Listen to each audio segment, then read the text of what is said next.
We're here with Duncan McCall, CEO and co-founder of PlaceIQ, just off the stage at IAB Innovation Days at Internet Week. Duncan, describe PlaceIQ and what problem it solves in the marketplace.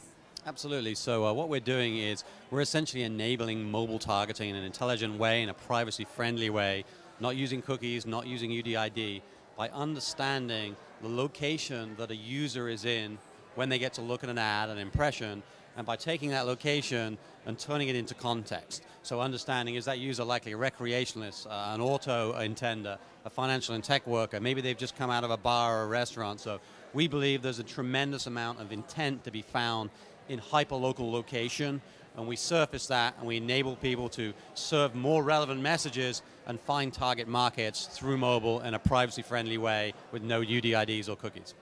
How does a consumer experience this? Will they begin to get ads that are for the store next door?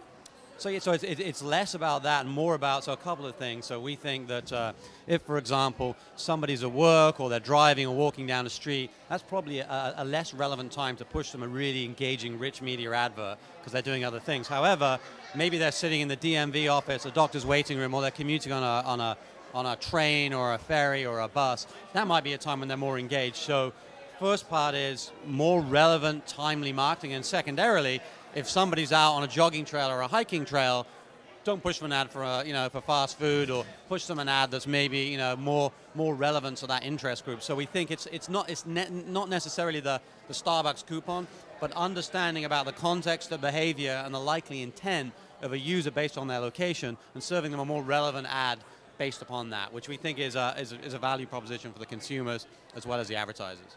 Is there a big risk in being so, hyper localized, hyper relevant in either the creep factor or potentially giving someone an ad that they realize has nothing to do with them but was meant to be totally targeted to where they are? Yeah, no, absolutely. It's a good point. And I think, so I think less on the creep factor. I don't think we're going to get to the level of, you're not understanding individuals' unique behavior. However, understanding the sort of the mass signals in a tile, I think has a lot of relevance. So again, we're not understanding, the individual themselves. So I think that, there's less of an issue there. But I do think that, in general, the optimization opportunity for that is really big. And I think, the privacy concerns. Again, we're not tracking users. We don't know where they came from. We don't know where they go. It's just looking at that context. I think that has potentially real value. How does this one-to-one marketing fit into what Randall was talking about earlier today with brand building and scale and reach? Yeah, no, absolutely. We were just talking about on the panel here about this, the dream of one-to-one marketing, and I think that there's still a tremendous opportunity, both display but as well as on mobile, to build better relationships with your consumers. I think some people right now might say that mobile advertising is very nascent. There's a lot of noise out there. There's a lot of unrelevant ads that consumers tune out. I think by having a better understanding of their behavior, their context, using location as one method, it's not the only method, you can build a much better relationship with that user. So I think it's part of that important dream of getting to one-to-one marketing is understanding the behavior and the context of users and then permission marketing to them in a more meaningful way. As you're building your business as an entrepreneur, what are you finding is some of the biggest challenges to gaining adoption in the marketplace?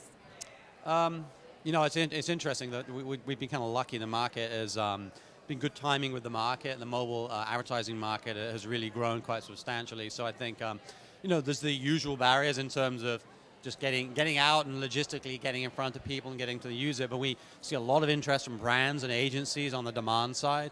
We're working with publishers and supply-side platforms and networks. So I think, one of the things that everybody has to be very careful about is this hot button of privacy now, and obviously privacy, it means something different on mobile because it's the location and UDID, so it's very important for us and for our customers to separate out the idea of tracking and UDIDs with the fact that, hey, no, if we understand your anonymous location, we don't know who you are, we use that as a context to better advertise. So I think certainly being very careful, permission-based, and being very open and very explanatory in terms of how people are using personal data is really important, and it's less of a barrier, more of a potential risk, and something to be thought about very carefully.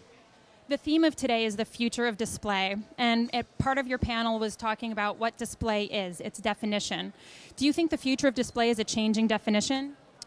Yeah, no, absolutely. I think it's one of those things that, yeah, it's constantly evolving, it's dynamic, it's fluid. One of the things I was talking about in my mind is I don't come with these, I don't have a strong ad tech background historically, so I don't come with any predisposition of, my biases towards what display is. When I talk to agencies, to large clients, brands, advertisers now, you see this shift towards people becoming more focused on thinking about advertising as a strategic plan, less of a sort of tactical and operational plan. And what I mean by that is people aren't saying, well, there's display and there's mobile and there's search. It's now defining, your consumer engagement plan and delivering through those silos and through those different mediums. So I think as new forms of digital display in home and holograms or whatever the future comes, that's just going to be another delivery mechanism. So to me, display really just encompasses advertising. It's just the display of an advertisement.